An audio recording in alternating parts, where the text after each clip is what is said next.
how does a typical timeline or your journey in those commitment duration look like?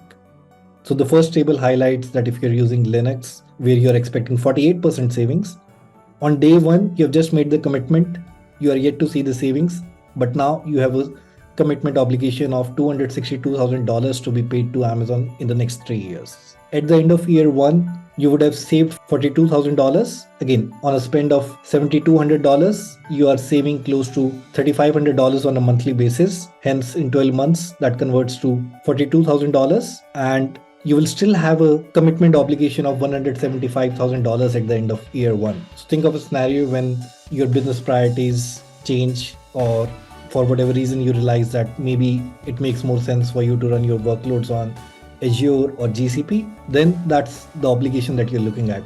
Even at the end of year two, you are relatively just breaking even. Only when you are meeting those commitments for complete 3 years, that is when you achieve the desired savings and you are free of the commitment obligations that were associated. But of course, you will still go ahead and renew those commitments and the cycle will continue. And this is a scenario, this is even more riskier when you look at commitment for Windows servers, where the average saving is 26%.